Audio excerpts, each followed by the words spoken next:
நான்லாம் ஏன் share market பத்தி தெரிஞ்சுக்கணும்னு நினைக்கிறீங்களா? அப்ப நீங்க உங்க காசை இன்ஃப்ளேஷன்ல இழந்துட்டு இருக்கீங்கன்னு தெரிஞ்சுக்கோங்க. இன்ஃப்ளேஷனை சிம்பிளா சொல்லணும்னா விலைவாசி உயர்வு. Current inflation rate in India is 7%. அப்படின்னா நீங்க வாங்குற ஒரு பொருளும் ஒரு வருஷமும் 7% ஏறிட்டு இருக்குன்னு தெரிஞ்சுக்கோங்க. 20 வருஷம் முன்னாடி எல்லாரும் அவங்க கிட்ட கேஷ் நிறைய இருந்தா அதை கோல்டாவோ இல்ல லேண்டாவோ இல்ல எஃப்டிலயோ இன்வெஸ்ட் பண்ணுவாங்க. ஆனா இப்போ இன்ஃப்ளேஷனே 7% மேல ஆயிடுச்சு. ஸோ எஃப்டில இருந்து வர 7% இன்ஃப்ளேஷனே பீட் பண்ண ஹெல்ப் பண்ணாது. ஸோ எப்படி ஒரு நல்ல இன்வெஸ்ட்மெண்ட் ஆப்பர்ச்சுனிட்டி இல்லை. பேலன்ஸ் இருக்க நல்ல இன்வெஸ்ட்மெண்ட் ஆப்பர்ச்சுனிட்டிஸ் கோல்டு அப்புறம் ரியல் எஸ்டேட் தான். ஆனா ரியல் எஸ்டேட்ல இன்வெஸ்ட் பண்ணோம்னா நம்மளுக்கு ஒரு பெரிய அமௌண்ட் தேவை. நம்ம அப்பப்போ நம்ம கிட்ட கொஞ்சம் நிறைய கேஷ் வரும்போது நம்ம அதை கோல்ட்ல இன்வெஸ்ட் பண்ண முடியும். ஆனா ஷேர் மார்க்கெட்ல ஒரு நல்ல ஸ்டாக்கை நீங்க வாங்க உங்ககிட்ட 500 இருந்தாலே போதும். அது எப்படி நீங்க தெரிஞ்சுக்கணுமா? இந்த வீடியோவை ஃபுல்லா பாருங்க. இப்போ ஷேர் மார்க்கெட் எப்படி ஒர்க் ஆகுதுன்னு சிம்பிளா எக்ஸ்பிளனேஷனோட பார்ப்போம். நீங்க இப்போ ஒரு ஹோட்டல் பிசினஸ் பண்றீங்கன்னு வச்சுக்கோங்க.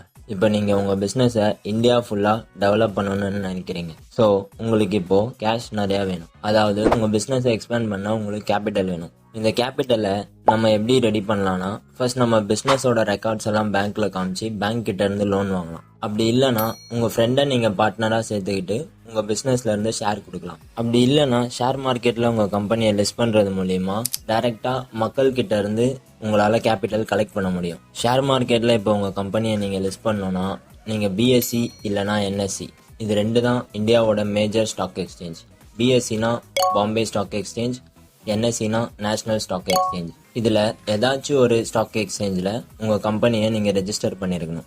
இப்போ உங்க கம்பெனியோட வேல்யூ 1 crore வச்சுப்போம். அதுல 60% நீங்க உங்க பேர்ல வச்சுட்டு பேலன்ஸ் 40%, அதாவது பேலன்ஸ் 40 லட்சம், அதை நீங்க 100 rupees per ஷேர்னு 4 லட்சத்தை நீங்க மார்க்கெட்ல லிஸ்ட் பண்ணலாம். அது மூலியமா உங்களுக்கு 40 கோடி கேபிட்டல் கலெக்ட் பண்ண முடியும். ஸோ இப்போ ஷேர் மார்க்கெட்ல உங்க கம்பெனியோட ஷேர்ஸை வாங்கின மக்கள் தான் உங்க கம்பெனியோட ஷேர் ஹோல்டர்ஸ்.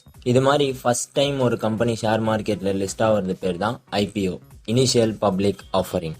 இப்போ நீங்க இன்வெஸ்ட் பண்ண கம்பெனி நல்லா அவங்க பிசினஸை எக்ஸ்பேண்ட் பண்ணி நிறைய ப்ராஃபிட் மேக் பண்ணா ஆட்டோமேட்டிக்கா அந்த கம்பெனியோட மார்க்கெட் வேல்யூ ஏறும். ஸோ நீங்க இன்வெஸ்ட் பண்ண ஸ்டாக் பிரைஸும் ஏறும். இது பேர் தான் கேபிட்டல் அப்ரிசியேஷன். நீங்க அந்த ஷேரை 100 rupeesக்கு வாங்கி இப்போ அந்த கம்பெனியோட பிசினஸ் நல்லா போய் அந்த ஷேர் பிரைஸ் 120 rupees போச்சுன்னா உங்களுக்கு 20 rupees நெட் ப்ராஃபிட் கிடைக்கும். இதுதான் கேபிட்டல் அப்ரிசியேஷன். ஒரு கம்பெனியோட ஷேரை வாங்குறதுனால அந்த கம்பெனியோட ஓனர்ஷிப் நம்மளுக்கு கிடைக்கும். அப்புறம் அந்த கம்பெனில இருந்து ஏர்லி டிவிடெண்ட்ஸ் நம்மளுக்கு கிடைக்கும். ஒரு ஷேரை கம்மி ரேட்டுக்கு வாங்கி அதோட பிரைஸ் ஏறும்போது விற்கிறது மூலியமா ஷேர் ஹோல்டரான நம்மளால ப்ராஃபிட் மேக் பண்ண முடியும். இப்போ ஷேர் மார்க்கெட்ல இன்வெஸ்ட் பண்ண எதெல்லாம் நம்மளுக்கு தேவைன்னு பார்ப்போம். இப்போ எப்படி உங்களோட கேஷை சேஃபா வைக்க பேங்க்ல சேவிங்ஸ் அக்கௌண்ட் வச்சிருக்கீங்களோ அதே மாதிரி நீங்க ஷேர் மார்க்கெட்ல ஷேர்ஸை வாங்கி விற்க உங்களுக்கு brokerage அக்கௌண்ட் அப்புறம் டிமேட் அக்கௌண்ட் வேணும். இந்த டிமேட் அக்கௌண்ட்ல தான் உங்க ஷேர்ஸ்லாம் இருக்கும். இந்த அக்கௌண்ட்டை நீங்க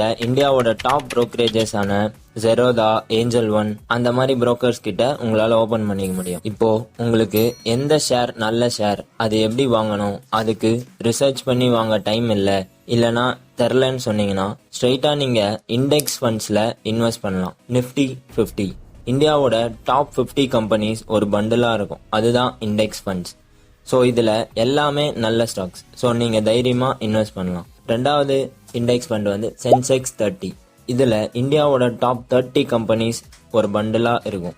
ஸோ இதுலயுமே எல்லாமே நல்ல ஸ்டாக்ஸ் தான். இப்போ இந்த இண்டெக்ஸ் ஃபண்ட்ஸ்ல இருக்க கம்பெனிஸ்ல ஏதாச்சும் ஒரு கம்பெனி அண்டர் பெர்ஃபார்ம் பண்ணா அதுவே ஆட்டோமேட்டிக்கா அந்த கம்பெனியை ரீப்ளேஸ் பண்ணி வேற ஒரு நல்ல கம்பெனியை அந்த பண்டில்ல இன்க்ளூட் பண்ணிக்கும். ஸோ நீங்க போட்ட பணம் எப்பயுமே நல்ல ஸ்டாக்ல தான் இருக்கும். அது மூலியமா உங்களுக்கு நல்ல ரிட்டர்ன்ஸ் தான் கண்டிப்பா கிடைக்கும். ஷேர் மார்க்கெட்ல உங்க பணத்தை சேஃபா இன்வெஸ்ட் பண்ண இன்னொரு வழி மியூச்சுவல் ஃபண்ட்ஸ். இதுல நீங்க டைரக்டா ஸ்டாக்ஸ்ல இன்வெஸ்ட் பண்ற மாதிரி இல்லாம மார்க்கெட்ல ஒரு 10 to 15 years எக்ஸ்பீரியன்ஸ் இருக்க ஒருத்தர் அவர் ஆல்ரெடி சூஸ் பண்ணி வச்சிருக்க ஸ்டாக்ஸ்ல உங்க பணத்தை இன்வெஸ்ட் பண்ணுவார். அவர் தான் ஃபண்ட் மேனேஜர். ஸோ இதனால உங்களுக்கு ஆவரேஜா 10 to 12% ரிட்டர்ன்ஸ் வரும். இந்த மாதிரி உங்க பணத்தை ஃபண்ட் மேனேஜர் இன்வெஸ்ட் பண்ணி உங்களுக்கு ரிட்டர்ன்ஸ் எடுத்து தரதுனால ஒரு எக்ஸ்பென்ஸ் ரேஷியோன்னு சொல்லிட்டு ஒரு கமிஷன் சார்ஜ் பண்ணுவாங்க. ஸோ இந்த வீடியோல இருந்து உங்களுக்கு எப்படி ஷேர் மார்க்கெட் ஒர்க் ஆகுது, எந்த மாதிரி வேஸ்ட்லாம் ஷேர் மார்க்கெட்ல இன்வெஸ்ட் பண்ணலாம்னு தெரிஞ்சிருக்கும். உங்களுக்கு ஏதாச்சும் டவுட்ஸ் இருந்தா கமெண்ட்ல சொல்லுங்க. இந்த மாதிரி நிறைய வீடியோஸ் பார்க்க சேனலை சப்ஸ்கிரைப் பண்ணுங்க. இந்த வீடியோல இருந்து ஏதாச்சும் லேர்ன் பண்ணீங்கன்னு தோணுச்சுன்னா இந்த வீடியோக்கு ஒரு லைக் பண்ணுங்க.